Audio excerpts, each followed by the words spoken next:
He thought he could humiliate her, arresting her on lies. Hours later, the very woman he tried to destroy turned the tables in a way he would never forget.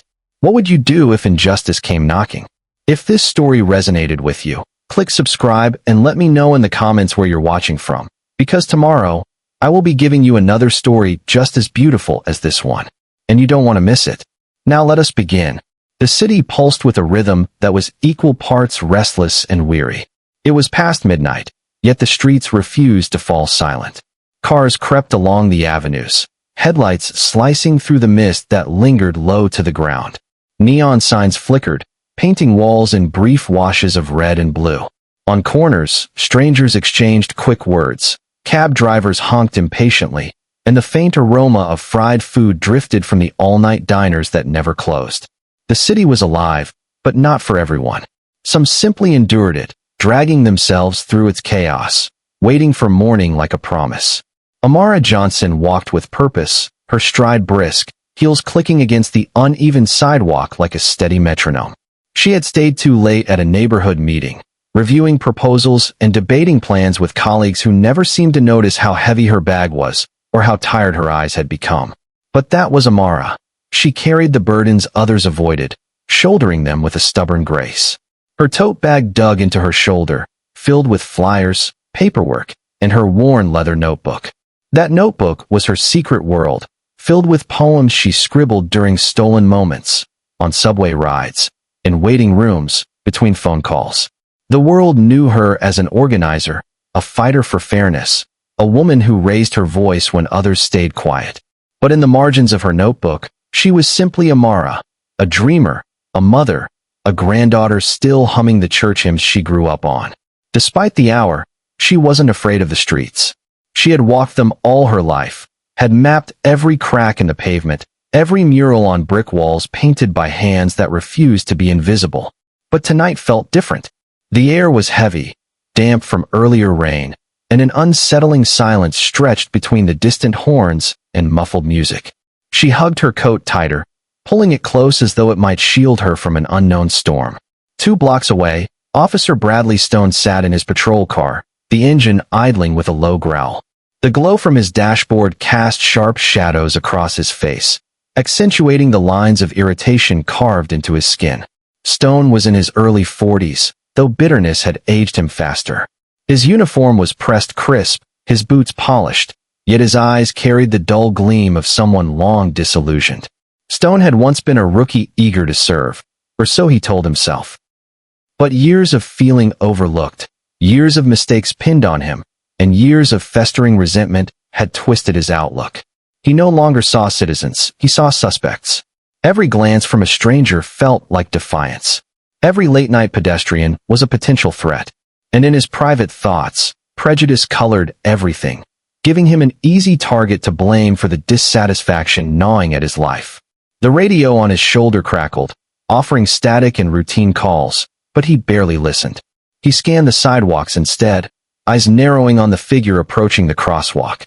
A woman, walking confidently despite the late hour. A black woman, well-dressed, carrying a bag that looked heavy with papers. His suspicions sparked without reason, fueled more by bias than by logic. He muttered under his breath, "What's she doing out here at this time?" He flicked on the patrol car's light bar for a moment, a single sharp chirp of the siren that cut through the quiet street.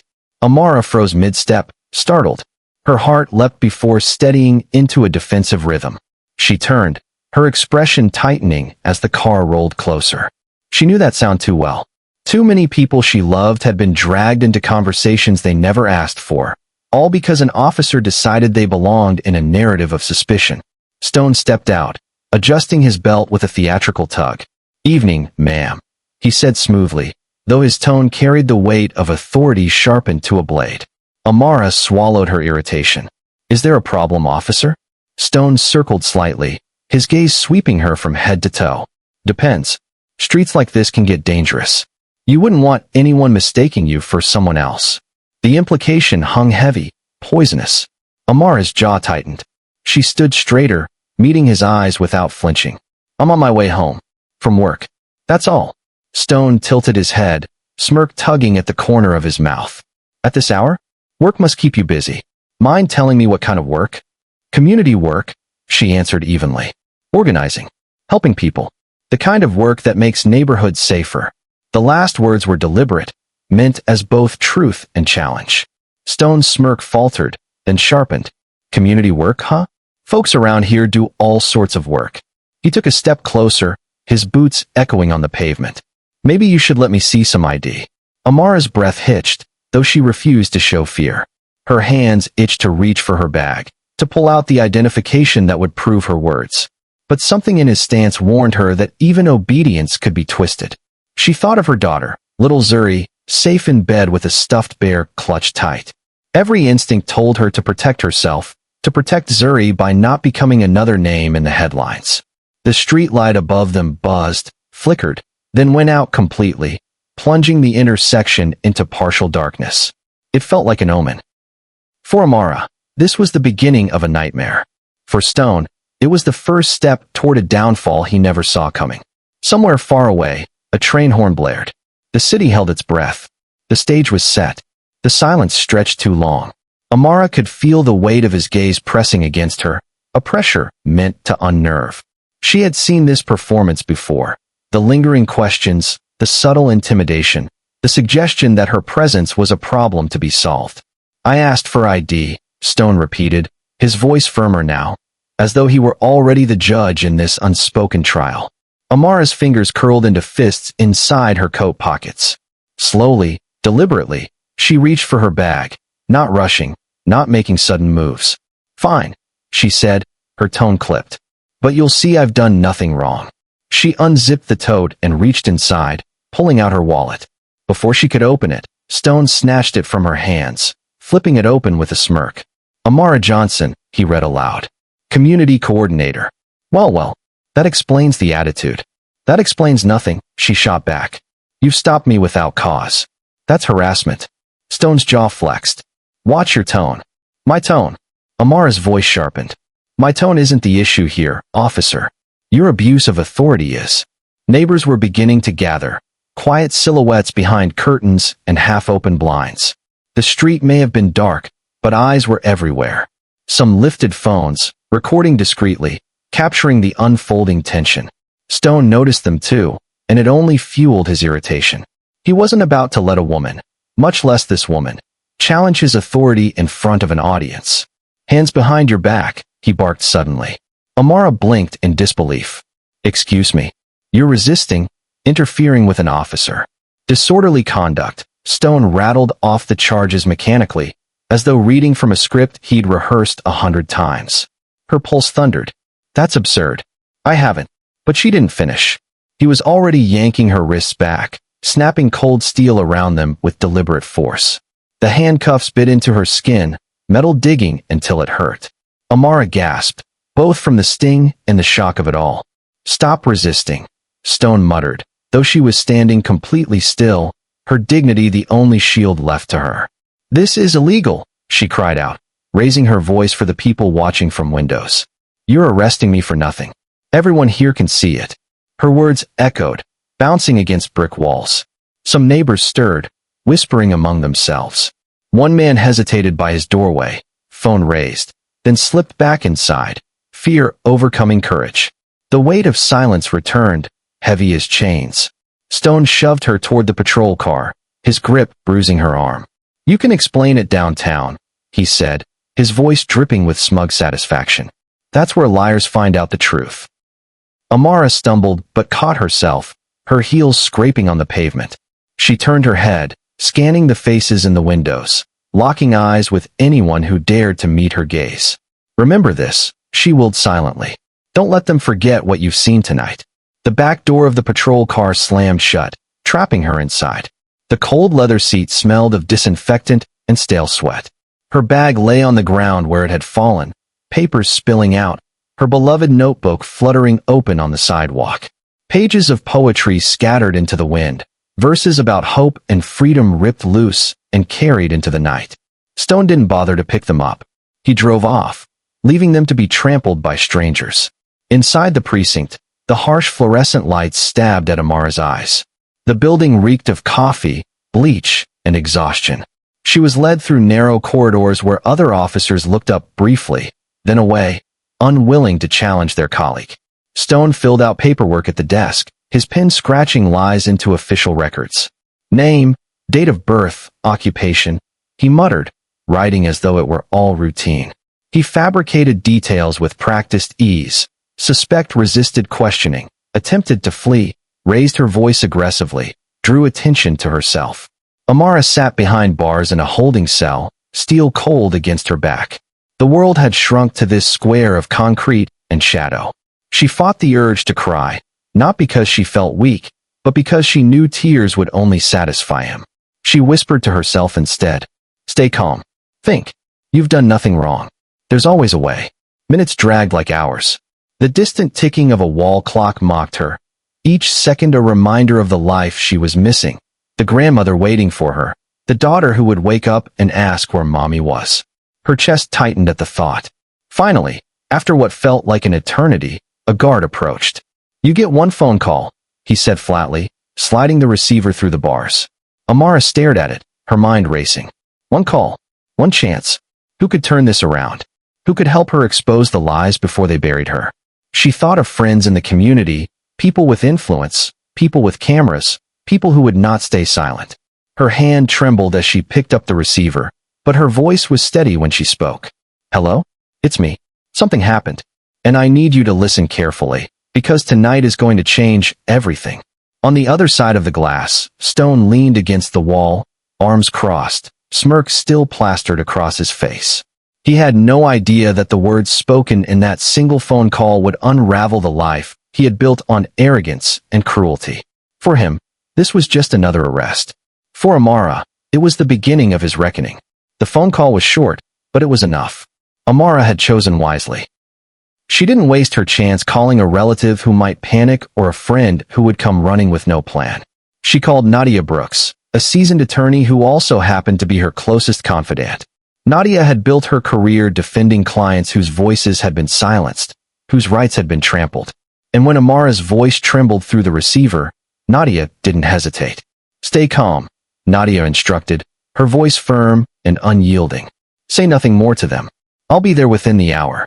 Trust me, Amara, we're not letting this go." When the call ended, Amara sat back against the cold bars of the holding cell, exhaling slowly. Relief and fear twisted inside her chest like vines fighting for space. She wasn't out of danger, not by far, but she was no longer alone. Meanwhile, outside the precinct, whispers had already begun to ripple through the community. One neighbor had captured a blurry video of the arrest, shaky but clear enough to show Amara standing calmly before Stone grabbed her. The clip found its way onto social media, spreading like wildfire. Within an hour, it had been shared dozens of times with captions like "Another false arrest in our city," and "This has to stop." Back in the precinct, Officer Stone noticed none of this. He leaned casually against the desk, sipping lukewarm coffee, while two younger officers glanced at the paperwork he had filed. One frowned slightly. "Disorderly conduct? Resisting?" Officer Daniels asked, his voice uncertain. "She didn't look like she was fighting when you brought her in." Stone shot him a glare. "You questioning my report, Daniels?" The younger man swallowed hard. "No, sir. Just making sure everything's accurate." "Then don't," Stone snapped. "I've been doing this long before you put on that badge. If you've got doubts, keep them to yourself."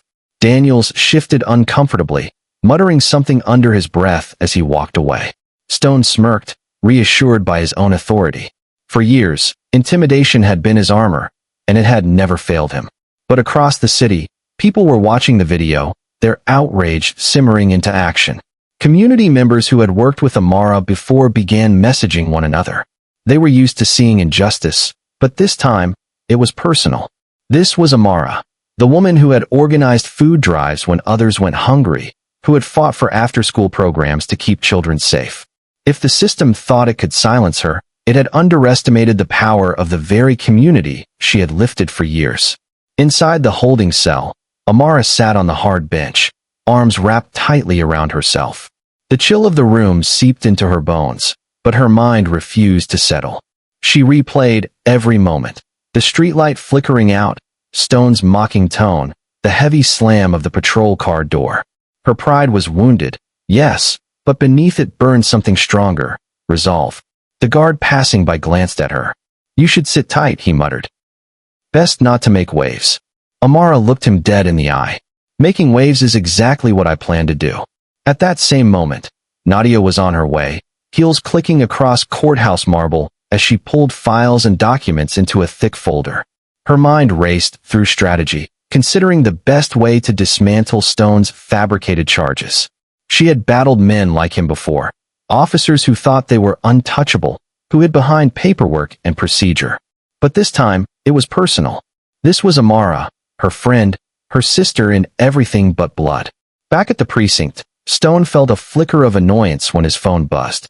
Texts from fellow officers poured in, some supportive, others questioning. A sergeant even called him into the back office. "You sure about this one, Stone?" the sergeant asked, brows furrowed. "I've already got calls coming in from upstairs. People are saying this woman's connected, organizer, activist. You might have stirred a hornet's nest." Stone scoffed. "She's nobody. Just another mouthy civilian who thought she could talk back. I've got everything documented." "Documented or not, you better hope this doesn't blow up," the sergeant warned, his tone low and serious. But it was already blowing up. By the time Nadia arrived at the precinct, the lobby buzzed with quiet tension. A few community members had already gathered outside, clutching signs hastily scribbled with words like "Justice for Amara" and "Stop the Lies." Journalists had begun to appear too, drawn by the video circulating online. Flashbulbs popped as Nadia strode past them, her face composed, her eyes hard with determination. Inside, she demanded to see her client immediately. "Amara Johnson," she said firmly at the desk. "I'm her attorney. I want her released, or I want to know the exact charges, and I want them now." The desk officer faltered, glancing nervously toward Stone's direction. Stone emerged, smug smile in place.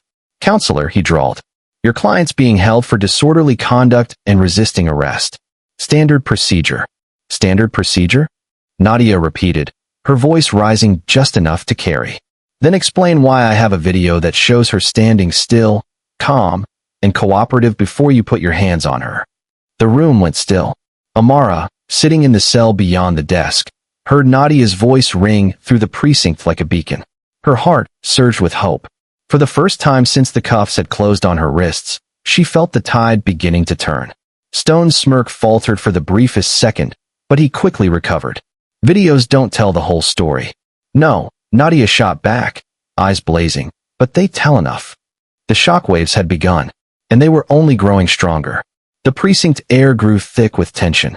Nadia's voice still echoed in the lobby, daring anyone to contradict her.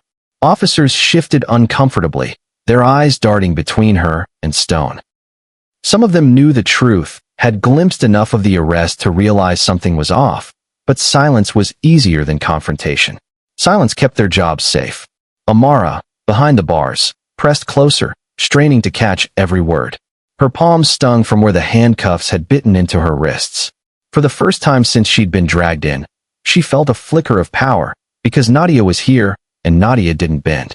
Stone, however, wasn't about to yield. He crossed his arms, lips curling into a sneer. "Counselor, you can wave your phone around all you want, but it doesn't change the facts." Your client resisted. She raised her voice. She disrupted the peace. "I don't care how many videos you've got. Citizens don't get to dictate law enforcement." Nadia stepped closer, her heels striking sharp against the tile floor. "And law enforcement doesn't get to fabricate charges because their ego was bruised. You think no one sees you, Stone? The whole city's watching." She leaned in, voice low but seething. "And so am I." The younger officer, Daniels, stood frozen by his desk, conflict playing across his face. He had seen the way Amara had calmly cooperated, had noticed the officer's heavy-handed behavior. But Daniels was new, still proving himself. Speaking up meant risking his career before it had even started. He swallowed hard and looked away. Amara's chest tightened as she watched through the bars. She wanted to scream at Daniels, at all of them. Say something. Tell the truth. But silence met her instead, a silence louder than any siren. Outside, the noise of the crowd began to swell. Chants broke out, muffled at first, then growing stronger. "Justice for Amara. Justice for Amara." Voices joined together in unison, their rhythm rattling the precinct windows. Journalists pressed closer, their cameras flashing, microphones extended to capture every ounce of drama spilling from the night. Stone's jaw clenched. He wasn't used to being challenged, certainly not like this. "Get her out of here," he barked at the desk officer, motioning toward Nadia. "She's interfering with an investigation." Nadia laughed coldly. "Interfering? I am the investigation now. And unless you want a lawsuit on your desk by sunrise, I suggest you let me see my client." The sergeant appeared again, irritation carved deep into his features. He motioned for Stone to step aside. "Brad, a word." Now, they retreated to the corner office, but their voices carried through the thin walls. "You've kicked up a storm," the sergeant hissed. "The captain's phones are blowing up. City Hall's asking questions. You better pray those charges stick, or this is going to land on all of us." Stone's fists tightened. "She disrespected me. She resisted. That's enough." "That's not enough if it's on video showing the opposite," the sergeant snapped. "Think, Brad. We can't afford another scandal." But Stone couldn't back down. Backing down meant admitting weakness, admitting failure. His entire identity as a cop was built on never being wrong, never yielding. "I'm not letting her walk out of here like she did nothing," he said, his voice like steel. The sergeant groaned, pinching the bridge of his nose. "You're on thin ice. And if this blows up any further, you'll be the one melting through." Back in the cell, Amara sat stiffly, her heart hammering. She could hear muffled shouts, knew they were about her, and it only fueled her resolve. She refused to let Stone crush her. Not tonight. Nadia finally reached her, the guard reluctantly unlocking the cell door. As the lawyer stepped inside, Amara nearly collapsed into her arms, relief flooding through her. "You're not alone," Nadia whispered firmly. "I've got you. But you need to stay strong. Don't give them a single word they can twist." Amara nodded, swallowing hard. "He can't get away with this." "He won't," Nadia promised. "But we'll need more than anger. We need proof. We need strategy. And we've got both." Outside, the chants grew louder, shaking the walls. "Justice for Amara." The voices carried hope, defiance, and warning. The city was awake now, its eyes unblinking. Stone returned from the office, his face tight with fury.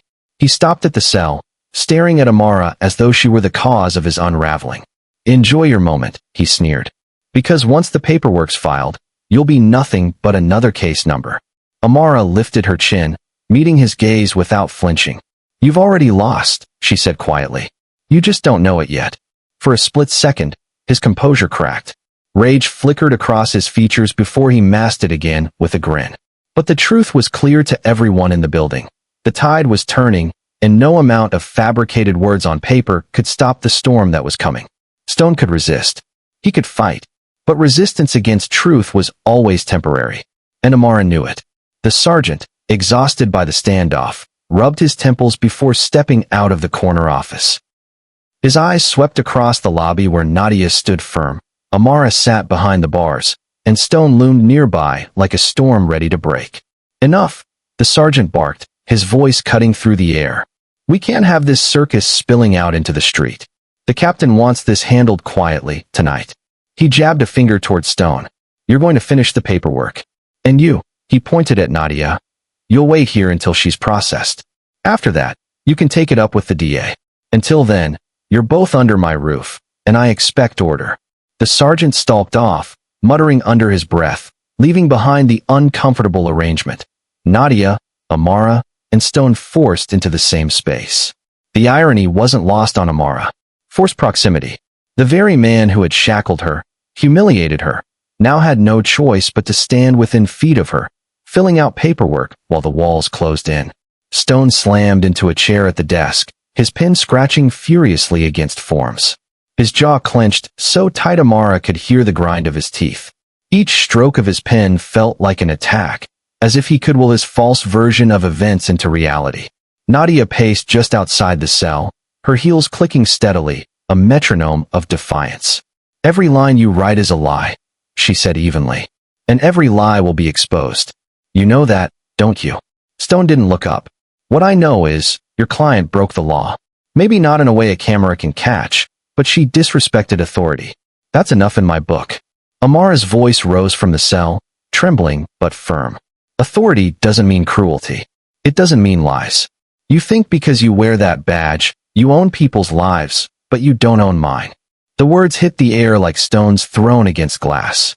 For a moment, silence stretched long and brittle. Then Stone finally looked up, his eyes locking with hers. You think anyone's going to remember your little speech tomorrow? You'll be processed, arraigned, and forgotten. Meanwhile, I'll still be here, doing my job. Nadia stepped closer to his desk, lowering her voice so it dripped like poison. Doing your job, or abusing your power. Because the difference is about to matter more than you realize. She leaned over, her phone still recording. How does it feel, knowing this entire conversation is already out there? Stone stiffened. His hand froze mid-sentence. He glanced at the phone, then at the reporters outside pressing against the glass doors, their cameras flashing. The chance of justice for Amara pulsed louder, like a drumbeat closing in. For the first time, the walls of the precinct felt smaller, suffocating. Daniels, the rookie officer, cleared his throat nervously. Sarge said I should. Monitor the holding cell until processing's complete. He shifted awkwardly, standing between Stone and the women, as though caught in the middle of a battlefield he wanted no part of. Nadia smirked faintly. Good. Then you'll be a witness when the truth comes out. The room seemed to fold in on itself. Amara behind the bars. Nadia pacing outside.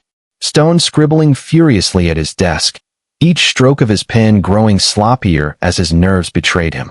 Daniels lingering, torn between loyalty to his badge and loyalty to the truth. And beyond the walls, the roar of the crowd swelling like a tide about to crash through. Amara sat straighter, the fear that had gnawed at her since the arrest slowly replaced with something else, strength. She met Stone's stare, refusing to look away. You think I'll be forgotten, but you're the one who's finished. Every second you spend writing those lies, you bury yourself deeper. And when the world sees it, you'll regret everything you did tonight. The words hung heavy. Even Stone couldn't fully shake them off. He returned to his papers, but the weight in his shoulders betrayed him. For the first time, doubt had slipped in. Minutes dragged like hours. They were all trapped in the same air, breathing the same tension, waiting for the inevitable clash. Forced together by circumstance, bound by a truth that none of them could escape. And though Stone still clung to control, Amara could feel it. The power balance had begun to shift. The precinct felt like a pressure cooker, every second tightening the lid. The fluorescent lights above buzzed faintly, and the stale air smelled of ink, coffee, and sweat. Stone hunched over his paperwork, his pen digging trenches into the forms as if force alone could make them true. Nadia stood tall near the bars, her voice steady, her presence relentless. You keep writing, officer. Every word you put down will be compared against the footage. Tell me, what happens when the lies don't match? Stone shot her a glare sharp enough to cut steel. You think you're so clever, attorney. You think the world cares about some woman who couldn't follow simple instructions? I'm the officer here. I write the report. I write what happened. Amara gripped the bars of her cell, her knuckles white. No, you write the story you wish happened. Her voice trembled, not from fear, but from fury. But the truth already escaped you the moment you laid your hands on me. The rookie, Daniels, shuffled awkwardly. He tried to focus on the floor tiles, but his eyes kept darting toward Amara, toward Nadia, then back to Stone. His conscience was stirring, and Stone knew it. Daniels, Stone snapped, pointing at him with the end of his pen. Why don't you step outside, grab us some coffee? Let the grown-ups handle this. Daniels hesitated, his Adam's apple bobbing. Sergeant said to keep watch, sir. Stone slammed his pen down, the crack echoing in the room. That's an order. Nadia's lips curled into a small, dangerous smile. Funny. You sound nervous. If you were so sure of yourself, why would you need Daniels gone? The words stung. Stone's face darkened. He shoved his chair back and stood, towering over the desk. His shadow stretched across the floor like a looming threat. He stalked toward the cell, his boots heavy against the linoleum. Amara forced herself not to retreat, even as he closed the space. His presence was suffocating, his eyes burning with something primal. You think this is a game? Stone hissed through the bars. You think a phone, a crowd, a few bleeding heart reporters are going to save you? When the ink dries, the story is mine. Amara raised her chin, her eyes locked on his. Her voice softened, carrying the weight of quiet defiance. No, the story was never yours. And tonight, you're going to learn that. A long silence followed. Only the muffled chants from outside filled the void. Justice for Amara. Over and over, the sound pulsing like thunder against the windows. Stone turned sharply, his frustration boiling over. He grabbed the paperwork and hurled it across the desk. Pages fluttered through the air like broken wings, scattering across the floor. Do you hear them? Nadia asked, her voice cutting into the chaos. She gestured toward the door where the crowd's roar seeped in. They're not here for me. They're not here for Daniels. They're here for her. She pointed to Amara, who stood in her cell like a pillar. And every second you keep her locked up, that crowd grows louder. Every second, more eyes turn on you. Stone's face flushed red, his fists clenching at his sides. For the first time, cracks in his confidence began to show. He paced, restless, his composure unraveling. Daniels bent down and picked up one of the scattered papers. His brow furrowed. Sir, this doesn't match what I saw. The room froze. Nadia's head snapped toward him, her eyes blazing with interest. Amara's breath caught, hope flickering like a candle. Stone spun around, his voice a growl. Watch your mouth, rookie. But Daniels didn't look away this time. His voice shook, but he spoke. I was there. She wasn't resisting. You pulled her out of the car. She begged you to stop. This report says she attacked you. That's not what happened. Nadia stepped closer, her smile widening. Finally, someone with a conscience. Stone advanced on Daniels, towering over him. One more word, and you'll regret ever putting on that uniform. Daniels' hands trembled, but he didn't back down. His voice was barely above a whisper, but it carried like a shot. I already regret it, sir. The words hit the room like lightning. Stone froze, his fury choking him. The fragile balance shattered, his authority, his grip, his control, slipping like sand through clenched fists. And in that instant, Amara knew the tide had shifted. The silence after Daniel's defiance lingered like smoke after a fire. Stone glared at him, nostrils flaring, but for once, he didn't have a retort sharp enough to cut through the truth. The scattered papers on the floor were damning reminders that his version of the night was cracking apart. Amara stood gripping the cold bars of her cell. Her palms were slick with sweat, but her voice, when it came, was steady. Something inside her shifted. She could feel the weight of years pressing against her chest, demanding to be spoken. You think tonight is the first time I've dealt with someone like you? She said quietly. Stone's head snapped toward her, his eyes narrowing. Nadia moved closer, sensing what was coming, her body almost vibrating with anticipation. Daniels froze in place, uncertain but listening. Amara's gaze didn't leave Stone. When I was 17, I walked home from my after-school job. A cop car pulled up. They said I matched the description of a thief who stole from a corner store. They searched me on the street, right in front of my neighbors, while people stared. My mother begged them to stop. They didn't care. They found nothing, because there was nothing. But the humiliation stayed. Her voice wavered, but she pushed through, her eyes glistening with unshed tears. I remember lying awake that night, shaking, telling myself it was just one mistake, that it would never happen again. But it did. Again and again. Always suspicion. Always the same look in their eyes. Like I was guilty for existing. The precinct was still, every ear tuned to her words. Even the hum of the lights seemed to quiet. Amara's hand slid slowly down the bar, her voice softening. Do you know what it does to a person, Officer Stone, to live knowing that no matter how hard you work, how well you behave, someone like you is waiting to remind you that in their eyes, you'll never be enough? That you'll always be less? Her words sliced deeper than any raised voice ever could. Stone opened his mouth, but nothing came out. Nadia stepped closer to the cell, her eyes warm but fierce. Amara, you don't have to. Yes, I do. Amara interrupted, her chin lifting with quiet strength. Because he needs to hear it. They all do. She looked past Stone, her eyes landing on Daniels. And maybe someone in this building will finally understand. Daniel's lips parted slightly, his guilt written plainly across his young face. He shifted uncomfortably, but he didn't look away. Amara drew a breath, her chest rising and falling with the weight of years. Do you want to know why I didn't fight you, Stone? Why I didn't scream, or lash out, or give you the satisfaction of saying I resisted? Because I've lived long enough to know what happens when you do. I've seen lives destroyed, dreams shattered, families broken, because someone thought they could fight back. And I refuse to let you turn me into another statistic. A pin could have dropped in that room and echoed.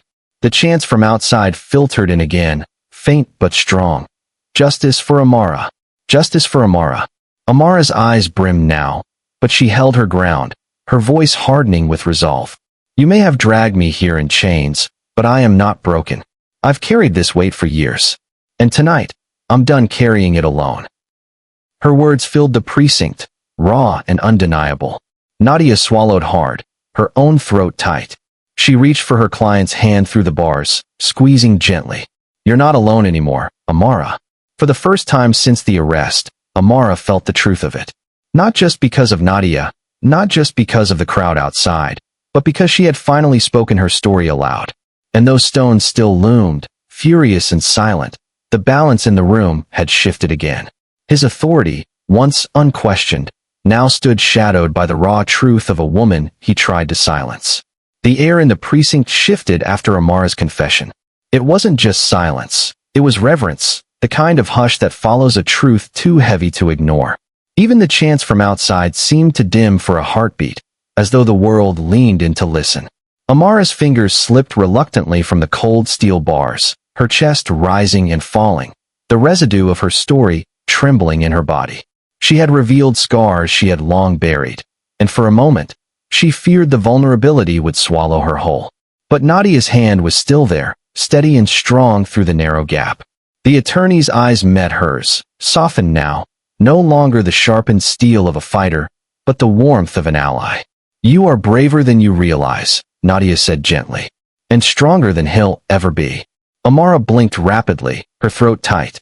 She wanted to argue, to insist she wasn't brave, that she was simply surviving, but instead, she squeezed Nadia's hand tighter. The gesture said what her words could not. Thank you. Daniels shifted from his post near the wall, his face flushed with unease. He wasn't supposed to feel this way, not here, not in uniform. But Amara's words still rang in his head, guilty for existing. The phrase wrapped around his conscience like a vice. He stepped forward, hesitant but compelled. Miss Amara. He stopped, his voice catching in his throat. Stone snapped his head toward him, his glare venomous. Not another word, Daniels. But Daniels didn't retreat this time. His voice, though shaky, found strength. I want you to know, I heard you. And I'm sorry. For what happened to you before. For what happened tonight. Amara's eyes flickered toward him. For a long moment, she said nothing, studying the rookie's trembling frame. Then she nodded once. A small gesture that carried a world of forgiveness she wasn't even sure she had to give. Stone slammed his fist on the desk, the sound rattling through the room. Enough of this pity parade. She's a suspect, not a saint. Daniels, you're crossing a line. But Nadia stepped in, her voice low and dangerous. The only line crossed tonight is the one your officer trampled when he fabricated charges against my client. And if Daniels wants to stand on the side of truth, maybe you should learn from him. The rookie's chest swelled slightly, encouraged by Nadia's defense. His hands still shook, but there was resolve in his posture now. Amara looked at both of them. Nadia, fierce and unwavering. Daniels, frightened but trying. For the first time since her arrest, the cell didn't feel like a cage. It felt like a battleground where she wasn't fighting alone. Her voice was softer now, no longer carrying the anger of earlier, but something gentler. Do you know how rare this is for me? To have someone stand beside me? To not be silenced, or dismissed, or treated like I'm invisible. Nadia gave her hand another squeeze. You are not invisible. You are unforgettable. And we're going to make sure the world sees you for who you are, not who he tried to paint you to be. Daniels nodded quickly, his words tumbling out. She's right. I can back you up. I can testify to what I saw. Maybe I don't have much power yet, but I can't stay quiet. For a moment, Amara's lips curved into something she hadn't thought possible that night. A faint smile. It was fragile, fleeting, but it was real. That smile carried hope, an ember glowing in the ashes. Stone saw it, and it ignited his fury all over again. He stalked back to his desk, grabbing the crumpled papers, and hissed, "Smile all you want. At the end of the night, she'll still be in chains, and I'll still be the one writing the story." But deep down, Amara knew he was wrong. Because for the first time since her nightmare began, She wasn't standing alone in the dark.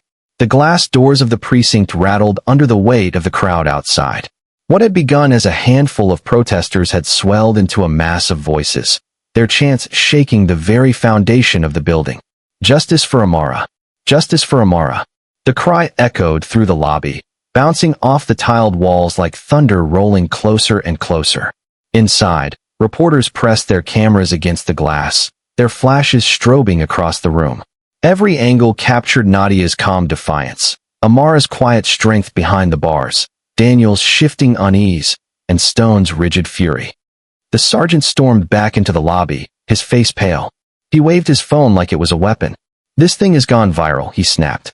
"There are already hashtags trending, live streams running, and," he threw a glare at Stone, "calls coming in from the chief. This is spiraling out of control."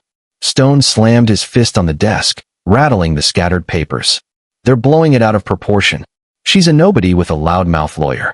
Once the paperwork's done, she'll be arraigned, and this will die down." But Nadia stepped forward, her eyes sharp. "No, officer. This won't die down. Because people aren't blind anymore. They saw the video. They saw you. And no report in the world will erase that." The sergeant pinched the bridge of his nose. "Stone, I've been covering for you for years, but this is different. Cameras don't lie." Stone turned on him, his voice low and venomous. "So now you're taking her side?" Amara, silent until now, spoke up from her cell.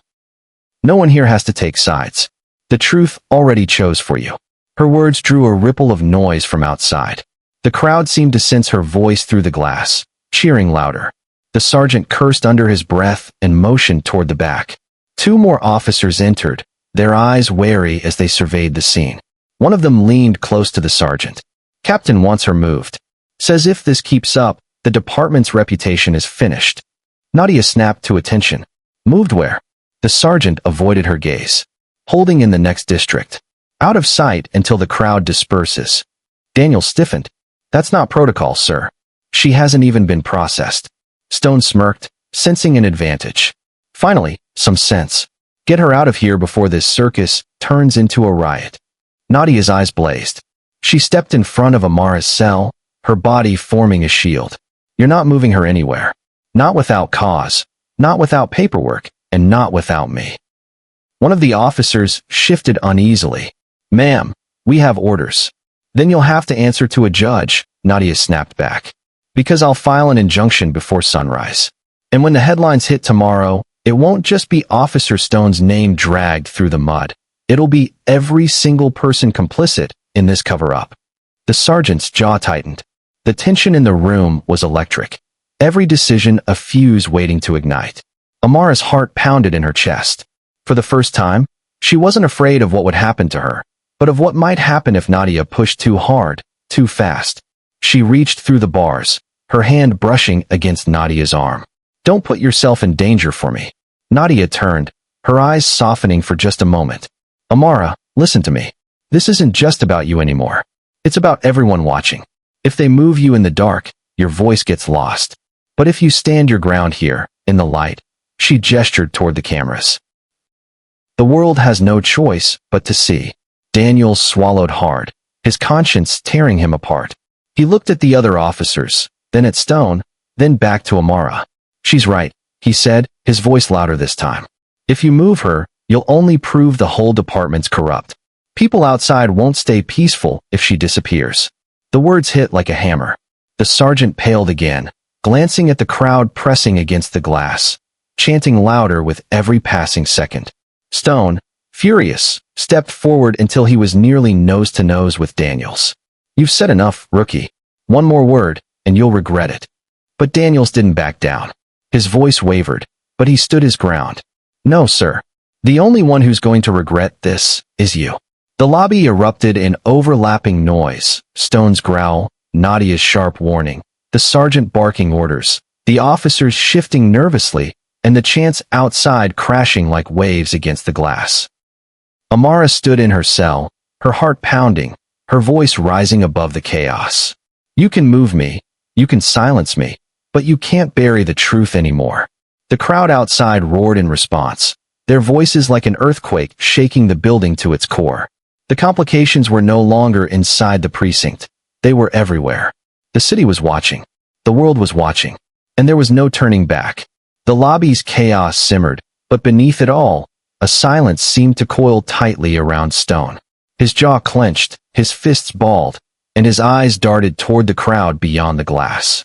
For the first time, cracks appeared in the mask of arrogance he'd worn like armor since Amara's arrest. Nadia saw it. So did Daniels. Something deeper than pride was festering in the man's rage. Something raw, something old. Why are you doing this? Nadia's voice cut through the noise. She wasn't shouting, wasn't accusing. Her tone was sharp but deliberate, like a surgeon probing for the wound. You could have let her walk. You could have admitted your mistake. But you didn't. Why? Stone spun on her, venom in his glare. Because people like her think they can get away with anything. The words hung in the air, thick and ugly. Amara narrowed her eyes. People like me, she repeated, her voice steady. Yes. Stone barked, his voice echoing across the precinct. His hands shook as he jabbed a finger toward her cell. You strut around like you're untouchable, like the rules don't apply. Just like, he stopped himself abruptly, biting down on the last words. But it was too late. His silence was louder than his outburst. Nadia's eyes narrowed. Just like who, Officer Stone? The sergeant muttered, don't. His voice was almost a plea, but Stone ignored him. Just like my father's killer. Stone spat, his voice cracking on the last word. The room froze. Even the chants outside seemed to fade, muffled by the revelation. Daniels blinked. Sir, your father? Stone's face twisted, caught between fury and grief. He dragged in a ragged breath and began pacing, as if the walls themselves were closing in. He was a cop, 30 years on the force. Everyone respected him. He did everything by the book. Then one night, he gets called to a disturbance, just another routine stop. And who puts him in the ground? His voice dropped to a near whisper. Some punk. A black kid with a gun. The weight of the confession pressed down on the room. Stone's shoulders heaved as if he carried not just his father's death, but decades of bitterness on his back. Amara gripped the bars, her eyes steady on him. So every black person you meet is guilty for what one man did to your father. Don't twist this, Stone snapped, though his voice cracked under the strain. You don't know what it's like to bury your hero. To see his badge folded and his coffin draped. To hear them talk about him like he was just another casualty. His hands shook as he pressed them flat on the desk. You don't know what that does to a son. Nadia stepped closer, her voice softening just enough to pierce his armor. No, what it did to you was break you. Instead of honoring your father's service, you've dishonored it by letting hate consume you. You've turned his memory into a weapon against innocent people. Stone's head snapped up, his face blotched red. Don't you dare talk about him like you knew him. Amara's voice, calm but firm, slid into the tension. I lost my father too. Not to violence, but to sickness we couldn't afford to treat because of the same system you uphold. Grief doesn't give me the right to destroy lives. That choice is yours. For a moment, silence thickened the air. Stone's chest rose and fell like a man drowning. Daniels shifted uncomfortably. He had idolized Stone when he first joined the force, believed in his authority, his confidence. But now, watching him unravel, Daniels saw the truth. Stone wasn't strong. He was broken. The sergeant finally spoke, his voice rough. Stone, I warned you years ago. If you didn't face this, it would eat you alive. Stone turned on him. You think I don't know that? You think I don't replay it every night? My old man was a cop, and now every time I look at a badge, I see his casket. Every time I see someone like her, he jabbed at Amara again. I see the face of the kid who pulled the trigger. Nadia's eyes didn't waver. Then maybe it's time you stopped blaming ghosts and started looking in the mirror. The word struck like a slap. Stone staggered back a step, his face tight with rage and pain. Outside, the crowd grew louder, as though the city itself was demanding his reckoning. For the first time, Stone's bluster faltered. He looked less like a powerful cop and more like a man chained to the past, unraveling in front of everyone. And in that unraveling, his downfall had already begun. The station's fluorescent lights hummed above like restless insects, buzzing over the charged silence that followed Stone's confession. Every eye in the precinct was on him now, not with respect, but with unease. The aura of authority he had carried since Amara's arrest was unraveling, thread by thread. Then came the pounding. The crowd outside, restless and surging, slammed their fists and placards against the glass doors. A chant rose, fierce and unrelenting. Justice for Amara. Justice for Amara. The walls of the precinct seemed to vibrate with it. Reporters pressed closer with cameras, their lenses like watchful eyes. The world was bearing witness. Amara rose slowly from the bench inside her cell. The iron bars no longer looked like a cage, but a frame. She stood tall, the chanting echoing through her veins. Her gaze locked onto Stone, and for the first time, he flinched under the weight of it. "You thought you could bury me in silence," she said, her voice steady but resonant. "But the world is listening now." Stone's nostrils flared. "Sit down." His voice cracked as he slammed his hand on the bars. The clang reverberated through the room, but Amara didn't even blink. Daniels shifted uneasily. "Sir, maybe we should." "Quiet." Stone snapped, his face slick with sweat. Amara took a step closer, her hands gripping the bars. "You think I'm afraid of you? You think I'll disappear like the others who didn't have a voice? Look outside, Stone." Her voice sharpened. "You didn't just arrest me. You lit a fire you can't put out." The chant grew louder. It was no longer just a demand, it was a roar. Stone turned toward the doors as if the crowd itself was closing in on him. His skin flushed, his breath quickened. The cracks in his authority widened. Nadia seized the moment. She pulled out her phone, her fingers flying across the screen. "Live?" she whispered under her breath. "The world needs to see this."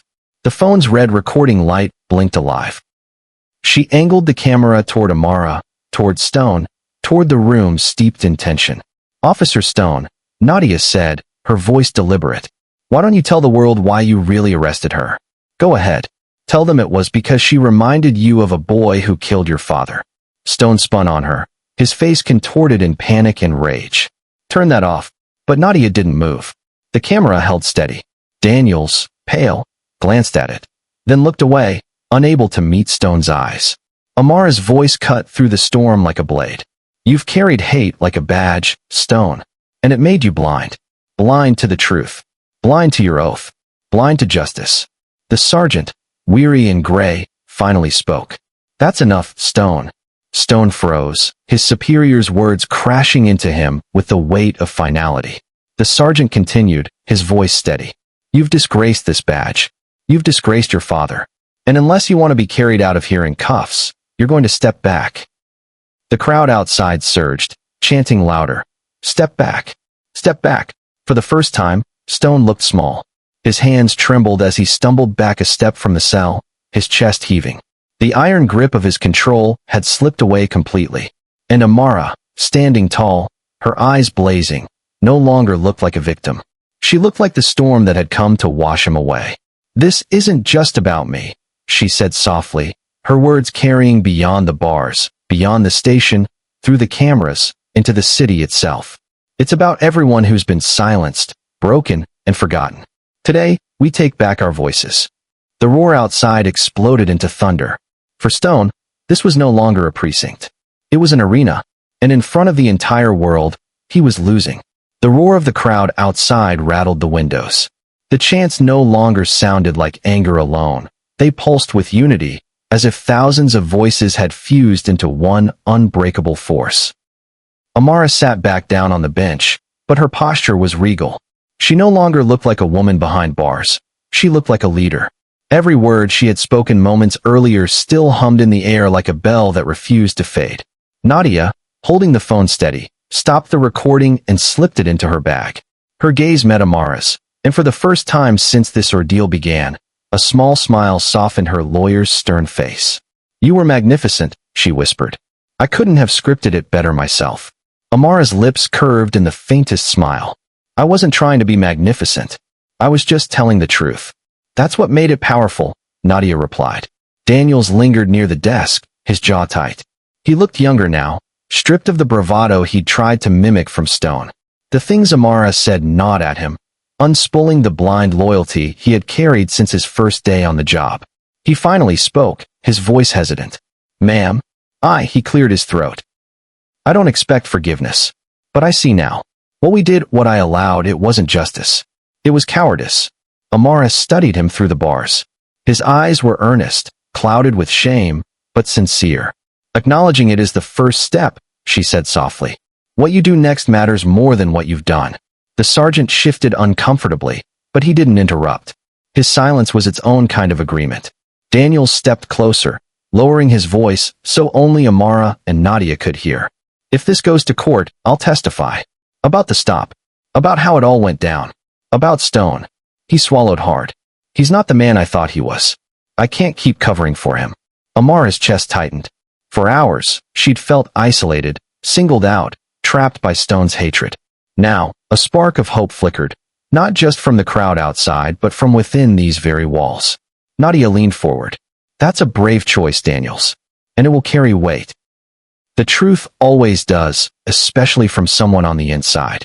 The young officer nodded, his shoulders squaring as though he'd finally decided which side of the line he stood on. Amara whispered, "Thank you." For a moment, the tension lifted. In that sterile room, bound by bars and history, something fragile but profound began to grow: solidarity. The sergeant cleared his throat. His face was grim, but his eyes were steady on Amara. You may not believe this, but I've seen a lot in my years. Most of it ugly. What Stone did tonight crossed a line we can't walk back. His voice carried weight, like gravel against stone. He'll face consequences. You have my word. Amara held his gaze. She wanted to believe him. And maybe, just maybe, she did. The chants outside surged again, louder, tighter, until they seemed to shake the building itself. Justice for Amara. Nadia smiled faintly. They won't let this be swept under the rug. Not this time. Amara inhaled slowly, her chest rising with something she hadn't allowed herself since the cuffs first locked around her wrists. Hope. She looked at Nadia, at Daniels, at the sergeant. Different people, different paths, but in this moment, their fates were tangled together in a cause bigger than themselves. For the first time since her arrest, Amara felt less alone. The night outside was electric with chanting voices, but inside the precinct, a strange hush had settled. Amara leaned against the cool bars, her heart beating steadier now, strengthened by the solidarity that had begun to form. Nadia's presence, Daniel's quiet courage, even the sergeant's gruff promise, all of it had carved light into the darkness. But storms don't die so easily. The heavy thud of boots echoed down the hall before the doors burst open. Two officers in riot gear stormed into the lobby, their expressions tight and unreadable. Behind them, a man in a dark suit strode in, flanked by aides with clipboards. His polished shoes clicked like a metronome of authority, each step slicing through the room. Deputy Commissioner Hale, the sergeant muttered under his breath. Amara's pulse quickened. She had heard of Hale, slick, political, always smiling on the evening news. The kind of man who polished the badge into a mirror so it could reflect back only what he wanted the city to see. What in God's name is happening here? Hale's voice boomed, smooth but sharp. He didn't even glance at Amara. His eyes were fixed on the sergeant. There are cameras outside. Reporters. Half the city is chanting at our doorstep. And you're letting it spin out of control. The sergeant squared his shoulders. Sir, Officer Stone made a bad arrest. We need to. Don't lecture me. Hale cut him off, his words cold and clipped. He pivoted, finally looking at Amara as though she were a smudge on the wall. This woman is a suspect. I don't care what circus is happening outside. Amara stepped forward, gripping the bars. A suspect for what? Breathing? Existing in a city where Stone's hate gets to write the laws. Hale's jaw tightened. He ignored her and turned to Nadia. And you're broadcasting this mess? Do you have any idea the liability you've created? Nadia didn't flinch. The liability was created when your officer abused his badge. All I did was give the truth a witness. For the first time, Hale's polished veneer cracked, a flicker of annoyance flashing in his eyes. Delete it. Now. Nadia's lips curved into the faintest smile. It's already backed up. The silence that followed was taut, like a pulled wire. Hale exhaled slowly, recomposing himself. Then he turned to the riot gear officers. Remove her from the holding cell. Transfer her to county. Amara froze. What? You can't be serious, Nadia snapped. She hasn't even been charged. Then we'll charge her now, Hale said, his voice like steel wrapped in silk. Disturbing the peace. Resisting arrest. Assaulting an officer. That's a lie. Amara's voice rose, trembling with fury. You know that's a lie. Hale smirked faintly. The public doesn't need the truth. They just need a version that calms them down. The sergeant stepped forward, his face hard. Sir, with all due respect. With all due respect. Hale cut in sharply. I outrank you. And if you want your pension, you'll follow orders. The riot officers moved toward the cell. The clang of keys against steel rang out, cold and merciless. Nadia rushed forward, blocking their path. If you touch her, you'll have a lawsuit bigger than this city has ever seen. Hale leaned in, his smile sharp as glass. And if you don't move, counselor, I'll have you escorted out in cuffs next to your client. For the first time, Nadia hesitated. Not from fear, but from the crushing weight of power leveraged like a weapon. Amara's breath came fast, her chest tight. The fragile hope she had felt minutes ago splintered as the reality of Hale's words sank in. The system wasn't cracking, it was. Stone, watching from the corner, smirked. For the first time since his unraveling, the fire returned to his eyes. Told you, he muttered under his breath, just loud enough for Amara to hear. You can't win. The words landed like knives. As the officers reached for her, Amara closed her eyes. The bars that had felt like a frame minutes ago were bars again. Cold, unyielding, suffocating. The shatterpoint had come, and with it, the sinking dread that everything she had fought for, every flicker of hope, was about to be crushed under the weight of the system's iron heel. The iron door slammed shut behind the riot officers, their heavy boots echoing through the station as they dragged Amara down the hallway toward processing. Her wrists were bound once more, the sharp bite of the cuffs pressing into her skin. She kept her head high, but inside her chest, despair clawed at her ribs like a caged animal.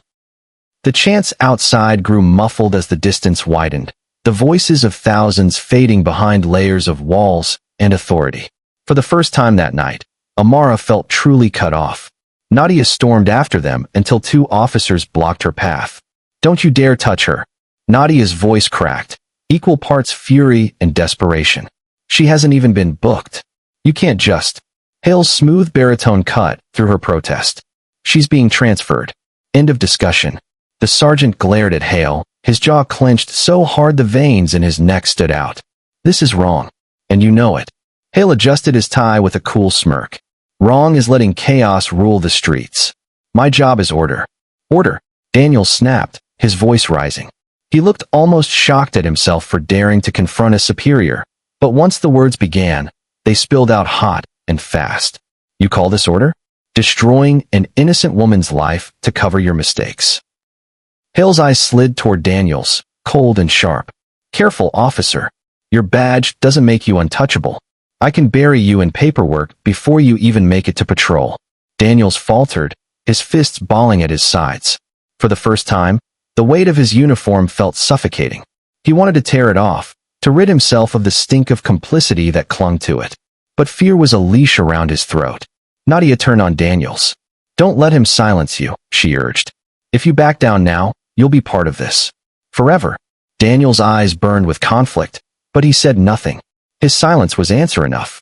Amara, hearing the exchange, clenched her teeth against the rising wave of hopelessness. She had believed, for a flicker of time, that things might shift, that voices inside and outside could unite against the rot. But Hale had reminded her of the truth she'd always known. The system protects itself first. They shoved her into a dim corridor that smelled of bleach and rust. The riot officer who held her arm tightened his grip, his expression unreadable behind the visor. The weight of it pressed against her chest, faceless, nameless, mechanical. Nadia remained in the lobby, her shoulders sagging as the footsteps faded. For the first time in years, she felt powerless. Every tool she had, her sharp words, her legal training, her defiance, seemed useless against the stone wall of Hale's authority. The sergeant lowered himself heavily into a chair, his elbows on his knees, his face buried in his hands. His silence was not cowardice, but defeat. He had spent decades fighting shadows in the system, and tonight, one had stepped into the light and won. Daniel stood near the window, staring at the crowd outside.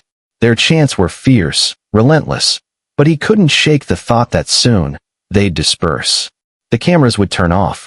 The fire would cool. And Amara would be buried deeper, out of sight, where no one could reach her. The thought hollowed him. Inside the corridor, Amara stumbled as the officers pushed her along. For the first time since her arrest, her spirit wavered. The fire inside her dimmed, and a dark whisper pressed against her mind. Maybe Stone was right. Maybe you can't win. Her throat tightened. She closed her eyes. She didn't want the officers to see the tears threatening to fall. She had promised herself she wouldn't break. Not here, not in front of them. But the weight was unbearable. The cuffs dug deeper. The walls closed in. The chants outside, once her strength, now felt like echoes mocking her. Alone, she whispered under her breath, a plea too soft for anyone else to hear. God, don't let them erase me. And for the first time that night, Amara felt the cold bite of despair take hold. The storm had broken, and all that remained was silence. The corridor swallowed Amara whole, its dim bulbs flickering overhead as the riot officers marched her forward. Their hands gripped her arms like iron, and each step echoed hollow against the concrete floor. The air was heavy with bleach and damp, the smell of forgotten cells and long-buried cries. Her wrists burned where the cuffs dug into her skin. Her heart felt heavier still. Every echo of the crowd outside, muffled by distance and walls, seemed to fade further, until she wondered if the chance had been real at all, or just a dream she'd clung to in desperation. Her voice wavered in the silence. You think this will erase me? She whispered, more to herself than to the men at her side. Neither answered. Their silence was worse than cruelty. It was indifference. Then, just as the hallway bent toward the side exit leading to the transfer van, a sharp voice rang out. Hold it right there. The riot officers froze. From the shadows at the end of the corridor, a figure stepped into view. She was petite, with streaks of gray in her braided hair, her suit neat but weathered, her face sharp with conviction. A badge hung from a chain around her neck, not of the police, but of the Civilian Review Board, the oversight committee that monitored misconduct cases. Councilwoman Rivera, one officer muttered, his grip tightening reflexively on Amara's arm. Rivera's eyes locked on them, unflinching. Release her. Now. The taller officer straightened. Commissioner's orders. She's being transferred. Commissioner Hale doesn't have the authority to bury a citizen without due process, Rivera snapped. She reached into her bag and pulled out a folder bristling with documents. I've already filed an injunction. You move her, you'll be in violation of a court order. The officers exchanged uneasy glances. Amara blinked, her breath catching. She had heard of Rivera, an outspoken councilwoman who had spent years battling corruption, often alone. She never thought the woman would come for her. You can't interfere with an arrest, the officer argued, though his voice lacked conviction.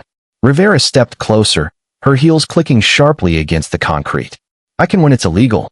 And trust me, gentlemen, every step you've taken tonight is being recorded. You lay one more finger on her, and tomorrow your names will be plastered on every headline in this city. The taller officer's jaw clenched. After a beat, he released Amara's arm. The other followed reluctantly, the sound of metal cuffs jangling as they loosened.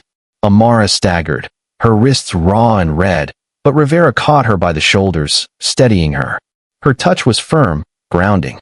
You're not alone, Rivera murmured, her voice softer now. Not anymore.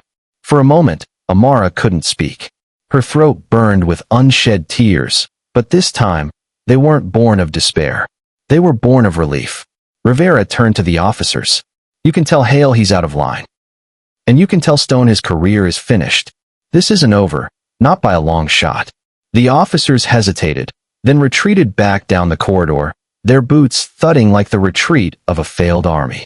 Amara leaned against the wall, breathing hard, her chest heaving with the aftershock of what almost happened. She looked at Rivera, her eyes wide. Why me? Why tonight? Rivera's expression softened. Because I've seen too many nights like this. Too many people buried by lies, their names forgotten. But tonight the world is watching, and your voice has already broken through. I couldn't stand by. Nadia appeared at the far end of the corridor, her heels clicking as she rushed forward. Her eyes widened at the sight of Rivera. Councilwoman? You actually came. Rivera gave her a wry smile. Someone had to. Amara's knees weakened, but she straightened, her resolve returning like a flame rekindled. The despair that had nearly drowned her moments ago was gone, replaced by something fierce, something unshakable. Rivera squeezed her hand. Let's finish this fight together. And for the first time since her arrest, Amara felt the tide begin to turn. The holding room was quiet now, the chaos of the night held back by heavy walls. Amara sat at the scarred wooden table, her wrists free at last, but still red where the cuffs had bitten into her skin.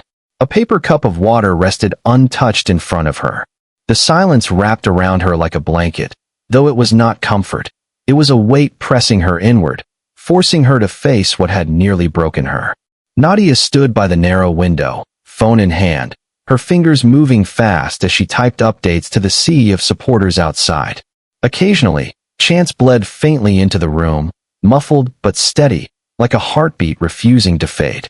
Councilwoman Rivera leaned against the wall, arms crossed, her gaze fixed on Amara.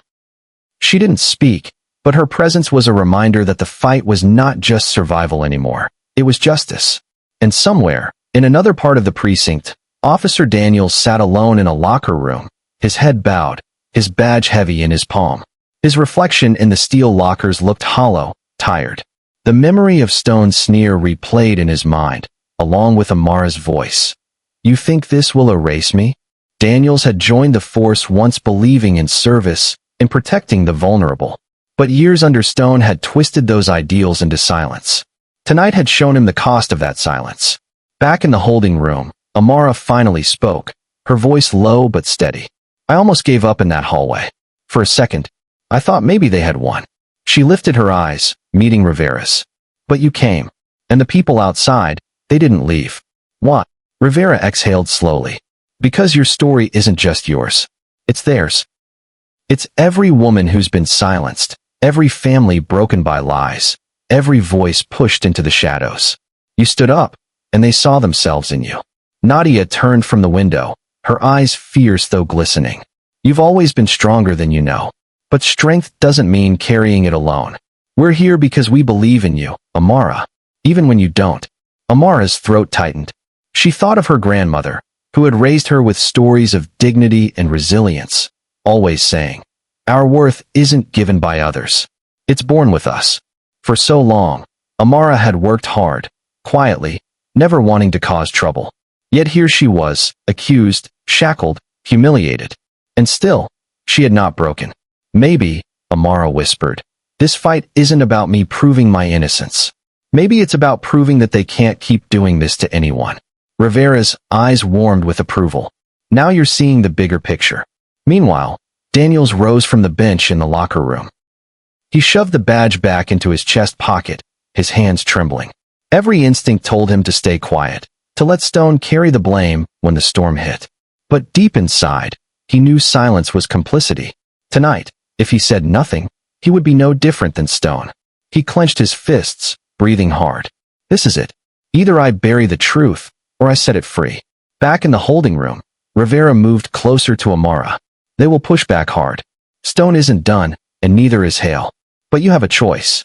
You can let them define you as their victim, or you can rise as their reckoning." Amara's fingers traced the rim of the paper cup. Slowly, she looked up, her eyes no longer dimmed by fear, but sharpened with resolve. "Then let me be the reckoning." Nadia smiled, fierce and proud. The air shifted.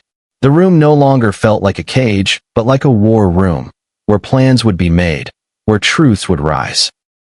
And in another wing of the building, Daniel stepped out of the locker room, determination hardening his face. For the first time in years, he wasn't walking in Stone's shadow. He was walking toward the truth. The precinct hummed with restless energy as dawn crept closer. Outside, the chants of protesters had grown louder, filling the streets with a rhythm that refused to die. Inside, tension coiled tight, every officer, every clerk, every pair of eyes aware that the world was watching. In the holding room, Amara sat straighter now, her exhaustion masked by something stronger, resolve. Rivera stood by the door, arms folded, her phone buzzing with messages from reporters and allies demanding updates. Nadia paced, restless energy sparking off her every step. The choice had been laid bare for Amara. She could quietly accept Rivera's help, let the legal system inch along at its glacial pace while she waited, bruised but silent. Or she could step into the fire herself, demanding to be heard, risking everything to show the city she would not be erased. Nadia stopped pacing and looked at her. "The crowd's not leaving. Some of them have been out there since midnight. They're waiting for you. Amara's chest tightened. Me? Yes, you, Nadia pressed. They don't just want Rivera. They don't just want statements. They want you. Your voice. Your face. Your story. Rivera's gaze softened. It's a dangerous step, Amara. If you speak now, you'll be painted as a disruptor, an agitator. They'll twist every word. She paused, her eyes sharpening. But if you stay silent, they'll bury you in their version of events before the sun sets. Amara thought of her grandmother's words again. Worth born, not given. She inhaled slowly, then exhaled. Then I choose to speak. Not just for me, but for everyone who's been silenced. Nadia's eyes glistened with pride. That's the Amara I know. At the same time, across the precinct, Daniel stood outside Stone's office door, his stomach churning. Inside, he could hear Stone's gravelly voice barking orders, trying to rally allies, spinning the story before the truth could spread. Daniels could walk away now, pretend he hadn't heard, pretend he hadn't seen. He could stay safe, hidden in silence. Or, he could step through that door and do the one thing he had avoided his entire career, stand against Stone. His knuckles tightened against the folder in his hand, the evidence file he had secretly copied earlier. Reports, camera timestamps, and one damning audio clip he had found buried in the archives. Proof that Amara's arrest was orchestrated, not incidental. Sweat slicked his palms, but he lifted his chin. He whispered to himself, no more silence. Then, before his courage could crumble, he pushed the door open. Stone looked up sharply from behind his desk, Hale standing at his side, both mid-conversation. Daniels. What the hell are you doing here? Daniels stepped inside, his heartbeat thundering in his ears. I'm here to tell the truth.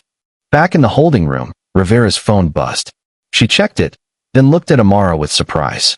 You're not the only one making a choice tonight. One of Stone's own just walked into his office. Amara's brows furrowed. Who? Officer Daniels. Rivera allowed a thin, knowing smile. The tide might finally be turning. Amara closed her eyes, steadying herself. If he's brave enough to stand against Stone, then so am I. For the first time since her arrest, she felt not like a pawn in their game, but a player with her own move to make. The precinct hummed with restless energy as dawn crept closer. Outside, the chants of protesters had grown louder, filling the streets with a rhythm that refused to die. Inside, tension coiled tight, every officer, every clerk, every pair of eyes aware that the world was watching. In the holding room, Amara sat straighter now, her exhaustion masked by something stronger, resolve. Rivera stood by the door, arms folded, her phone buzzing with messages from reporters and allies demanding updates. Nadia paced, restless energy sparking off her every step. The choice had been laid bare for Amara. She could quietly accept Rivera's help, let the legal system inch along at its glacial pace while she waited, bruised but silent. Or she could step into the fire herself, demanding to be heard, risking everything to show the city she would not be erased. Nadia stopped pacing and looked at her. The crowd's not leaving. Some of them have been out there since midnight. They're waiting for you. Amara's chest tightened. Me? Yes, you, Nadia pressed. They don't just want Rivera. They don't just want statements. They want you. Your voice. Your face. Your story. Rivera's gaze softened. It's a dangerous step, Amara. If you speak now, you'll be painted as a disruptor, an agitator. They'll twist every word. She paused, her eyes sharpening. But if you stay silent, they'll bury you in their version of events before the sun sets. Amara thought of her grandmother's words again. Worth born, not given. She inhaled slowly, then exhaled. Then I choose to speak. Not just for me, but for everyone who's been silenced. Nadia's eyes glistened with pride. That's the Amara I know. At the same time, across the precinct, Daniel stood outside Stone's office door, his stomach churning. Inside, he could hear Stone's gravelly voice barking orders, trying to rally allies, spinning the story before the truth could spread. Daniels could walk away now, pretend he hadn't heard, pretend he hadn't seen. He could stay safe, hidden in silence. Or, he could step through that door and do the one thing he had avoided his entire career, stand against Stone. His knuckles tightened against the folder in his hand. The evidence file he had secretly copied earlier. Reports, camera timestamps, and one damning audio clip he had found buried in the archives. Proof that Amara's arrest was orchestrated, not incidental. Sweat slicked his palms, but he lifted his chin. He whispered to himself, "No more silence." Then, before his courage could crumble, he pushed the door open. Stone looked up sharply from behind his desk, Hale standing at his side, both mid-conversation. "Daniels, what the hell are you doing here?" Daniels stepped inside, his heartbeat thundering in his ears. "I'm here to tell the truth." Back in the holding room, Rivera's phone buzzed. She checked it, then looked at Amara with surprise. "You're not the only one making a choice tonight." One of Stone's own just walked into his office. Amara's brows furrowed. "Who?" "Officer Daniels." Rivera allowed a thin, knowing smile. The tide might finally be turning. Amara closed her eyes, steadying herself. If he's brave enough to stand against Stone, then so am I. For the first time since her arrest, she felt not like a pawn in their game, but a player with her own move to make. The sun was just beginning to rise, its first pale streaks filtering through the blinds of the precinct. For Amara, the night had stretched like an eternity, but now the dawn felt symbolic, as if the darkness that tried to consume her was being pushed back. Rivera had arranged for a press briefing outside the station. Word had spread fast, reporters clustered in the bari. Inside, Nadia adjusted Amara's blazer, smoothing the wrinkles from hours of captivity. "They're waiting," she murmured. Her hands trembled slightly, but her eyes were steady. "When you speak, don't think about Stone, or Hale, or the cuffs. Think about the truth. That's what they can't destroy." Amara swallowed hard. Fear buzzed at the edges of her mind, but her choice was already made. She straightened her shoulders, the raw marks on her wrists visible but unhidden. Scars could be shamed, or they could be proof. Rivera pushed the door open. "It's time." The roar outside grew deafening as Amara stepped into the morning light. Faces turned, cameras flashed, chants thundered her name. For a moment, she froze. So many eyes, so many expectations. But then the silence she had endured in the holding cell rose up in memory, and she found her voice. "I was arrested last night on false charges," she began, her words carrying through the air. "Not because I broke the law, but because I dared to exist where some people thought I didn't belong. They tried to silence me. They tried to erase me. But I am still here." The crowd erupted, clapping, shouting, some even in tears. The power of her words was undeniable. Back inside, Daniel stood in Stone's office, his file clutched like a weapon. Stone sneered at him, Hale watching with arms crossed. "You think you can play hero, Daniels?" Stone spat. "You've been riding my coattails for years. You don't get to turn righteous now." Daniel's jaw tightened. He placed the folder on the desk, opening it to reveal the copied reports and the audio file. His voice trembled, but it was strong enough. "This is over. The world is watching, and I won't cover for you anymore." Hale leaned in, listening as the audio clip played, the unmistakable sound of Stone giving the order to frame Amara during a private call the night before. Stone's face went pale. "You wouldn't dare," Stone growled. Daniel's eyes hardened. "I just did." For the first time in years, Stone looked shaken. Outside, Amara finished her speech, her words resonating with more than just the protesters. Viewers across the city watched live broadcasts, social media flooded with clips of her defiance. She ended with a promise, her voice unwavering. "This fight isn't just mine. It's ours. And together, we will not be silenced." The crowd roared back, their chants swelling like a tidal wave. For Amara, the despair of the night was gone, replaced by something radiant, unbreakable. And inside, Daniel's stand cracked the armor Stone had worn for decades. The first pieces of his empire of fear were beginning to fall. Hope had returned. And this time, it was unstoppable. The precinct buzzed like a hornet's nest after Amara's speech. Reporters pressed for interviews, protesters refused to leave, and inside, the chain of command was unraveling. Officers whispered in corners, some shaken, some angry, all uncertain of what came next. But in Stone's office, the atmosphere was far more dangerous. His face was red with rage, his fists pounding the desk as Hale tried to reason with him. "You've lost control," Hale muttered, his voice tight. "The woman's words are everywhere, every screen, every phone. And now Daniels has dropped this nonsense on us."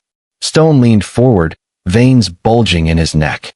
"Then we take control back. Do you understand me? We bury her. We bury Daniels. If I go down, we're all going down." Daniels, still standing in the corner, squared his shoulders. You can't stop this.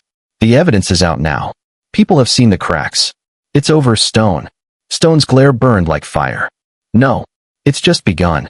Before Daniels could react, Stone snatched the folder of evidence off the desk, ripped the pages free, and tossed them into the trash. Then, with frightening calm, he picked up the phone. Activate Plan B, Stone said into the receiver. His tone was icy. Leak her file. Dig up everything. If she sneezed wrong in high school, I want it on the evening news. Paint her as unstable, dangerous. And Daniels? Leak his disciplinary history. Make him look like a bitter washout trying to save his own skin. Daniel's face paled. You're going to smear her? Stone slammed the receiver down. Not just smear her. Destroy her. Outside, the effect was almost immediate. As Amara and Rivera regrouped in the press tent, Nadia's phone buzzed violently. She glanced at the screen, and her face dropped. Amara, she said softly, they're already moving against you. On social media, headlines blared. Local woman has history of disorderly conduct. Community activist arrested before. Unstable behavior documented by police. Twisted stories, half-truths, old traffic stops. Everything was being dragged out, manipulated, and spun. Amara felt the ground sway beneath her. Her hard-fought dignity, her name, her very identity was being shredded in real time. The crowd outside still chanted, but whispers began to ripple. Was she who they thought she was?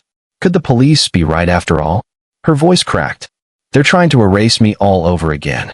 Rivera's face hardened. This is Stone's last card. When power loses ground, it lies louder. But lies only work if we let them. Daniels burst into the room then, his chest heaving, his uniform jacket rumpled from the struggle upstairs. His eyes met Amara's. He's coming for both of us, Daniels said, urgency in his tone.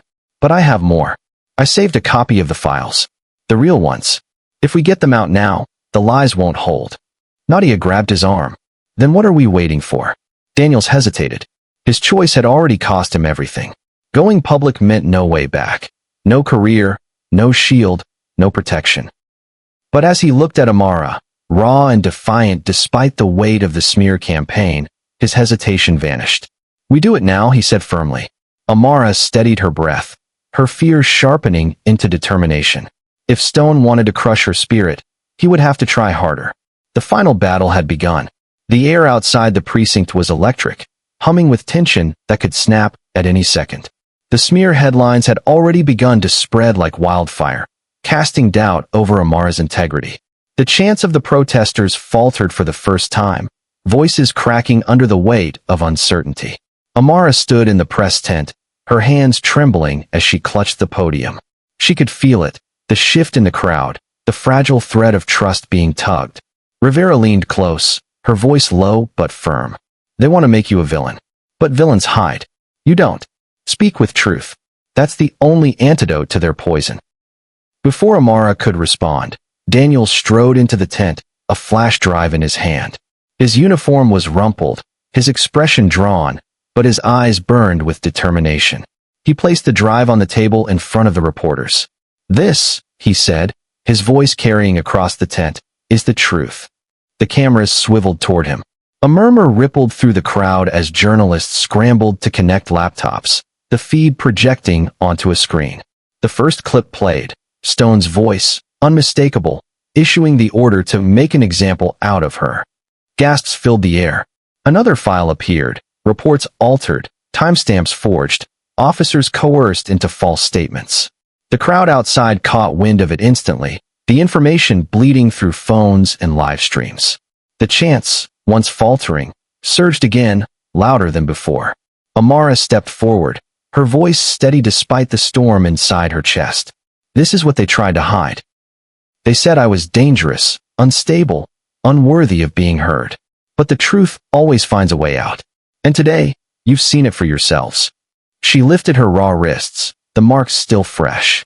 These scars aren't shame. They're proof. Proof that the system tried to silence me, and proof that I survived. But survival isn't enough. Justice must follow. The crowd erupted. Cheers, claps, cries of solidarity. Some held signs higher. Others embraced each other, the sound rolling like thunder down the city streets. Inside, Daniel stood a little taller, relief washing over his features. For the first time in years, he had chosen the right side, and the world knew it. Meanwhile, back in his office, Stone watched the broadcast on his screen. His face was pale, his hands clenched so tightly his knuckles whitened.